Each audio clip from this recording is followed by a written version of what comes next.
Dr. Mauro Fisberg, mais uma vez, com muita alegria, na janela da Paulista. Com muita alegria, não sei se é bem o termo, porque o nosso assunto é preocupante e não é um assunto alegre. Dr. Mauro, como é esse novo coronavírus? Bom, o coronavírus é um vírus de transmissão aérea, respiratória, e toda vez que a gente tem um brote, ou uma epidemia, ou algum aumento de infecções respiratórias, nos preocupam dois grandes grupos, especialmente os idosos e as crianças, e especialmente também os que têm algum comprometimento da imunidade ou que têm uma maior facilidade para pegar infecções. Por ser um vírus de transmissão aérea, a transmissão é muito rápida, muito fácil, e ela especialmente aparece com grandes concentrações de pessoas, onde nós temos contaminação cruzada, então onde é fácil ter contato por tosse, por espirro, pela lavagem de mão inadequada, e isso acaba afetando principalmente os grupos de maior risco. Mas nós sabemos que é uma questão de tempo até que nós tenhamos um grande número de casos, como em todos os lugares do mundo. Então nós temos que estar preparados para nos defender ou para pelo menos minimizar os efeitos dessa infecção, especialmente nesses grupos de risco. Mas uma das coisas que nos preocupa é especialmente a difusão de informações falsas ou informações não corretas sobre algumas possibilidades de tratamento ou de orientação que aparecem nas redes sociais sobre a alimentação e o coronavírus. A última que eu vi foi que era para tomar o uísque, que é ótimo, com mel. E aí não tinha coronavírus. Ou então, erva doce com não sei o quê. Quer dizer, a gente pode ter um pouco de bom senso e desconfiar que se fosse tão fácil, não tinha epidemia, né? Porque nós sabemos que, diferente de outros vírus, nós aprendemos algumas coisas com outras epidemias. Então, nós sabemos que, por exemplo, o confinamento é uma das coisas que vão ser necessárias em alguns lugares, e evitar aglomerações, são coisas comuns a todas as infecções e qualquer outra epidemia.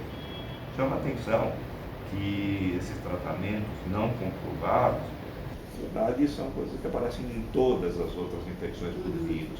Então, suplementação de vitaminas, a utilização da vitamina C, a utilização de probióticos. Na verdade, todos os aspectos alimentares são importantes para ajudar a imunidade das pessoas.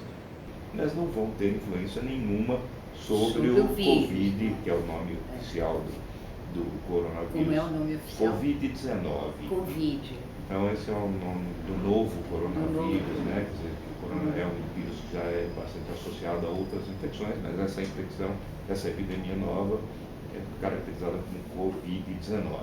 Mas, na verdade, o que a gente quer é usar medidas que são benéficas para todo mundo e que vão ser adequadas, mas servem para qualquer infecção, e nós estamos falando não apenas do Covid, mas estamos falando também da dengue, estamos falando da influenza, estamos falando de qualquer outro processo gripal, que são coisas básicas, são simples e que são muito importantes, né? Lembrar da lavagem de mão, não tossir, não espirrar, não viajar doente, são medidas de uso comum para qualquer doença e não apenas para o Covid. Agora, existe alguma coisa na alimentação específica que possa aumentar a minha imunidade, ou é como um todo? Eu me alimentando bem, comendo aquele famoso prato colorido e tal, eu já estou segura, pelo menos com relação à minha imunidade. Como é que é isso? Existem as duas coisas. A alimentação equilibrada e balanceada, ela sempre vai estar relacionada a uma manutenção do seu sistema de defesa funcionando. Mas, quando eu penso em populações de risco, principalmente na população mais velha, eu tenho que lembrar que eles estão perdendo algumas características. Eles perdem proteína. Tem um processo que a gente chama de sarcopenia, que é a perda da proteína muscular. Nós vamos perdendo essas características. Com isso a gente perde também alguma coisa da imunidade. Nós passamos a ser mais sedentários, a gente fica mais confinado, a gente tem menos movimentação, a gente tem mais possibilidade de ter uma fragilidade do sistema imune para algumas coisas. Nesse aspecto, algumas suplementações podem funcionar de modo global. Então, algumas características: atividade física mantida, a musculação, lembrar de aumentar a atividade física de caminhada, de deambulação, não ficar parado. E ao mesmo tempo nós podemos ter suplementação de algumas vitaminas e minerais, do ômega 3, a utilização de probióticos que podem melhorar de alguma forma relativa a imunidade, principalmente dessas populações mais em risco, mas não vão ser eficazes para uma determinada infecção, para uma determinada situação, como o Covid. Recomendação final, o que a gente pode fazer para se proteger, além de tomar cuidado, lavar muito as mãos, não levar as mãos ao rosto, essas coisas que a gente sabe. Existe mais alguma coisa? A primeira coisa, claro, é não entrar em pânico e não disseminar notícias falsas.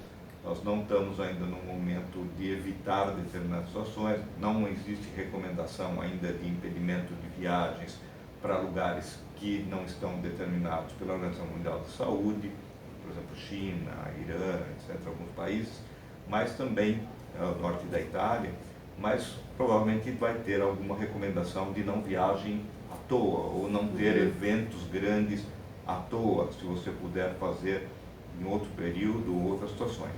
A vantagem é que nós estamos num clima quente e esses vírus tendem a diminuir nos climas mais quentes. Com o aumento da temperatura na Europa e na Ásia, deve haver uma diminuição também da contaminação. Mas nós estamos chegando no inverno e com o inverno nós vamos agravar outras infecções e aí vai ter também o aparecimento do Covid por um período. Tá bom. Vamos ver se a gente consegue sair dessa, né, doutor? E se descobre uma vacina, mas é demorado, né? Vamos demorar por alguns meses, vai ser muito mais rápido do que para outras infecções, mas provavelmente dentro de uns 4 a 6 meses talvez tenhamos notícias. Que bom. Muito obrigada, doutor.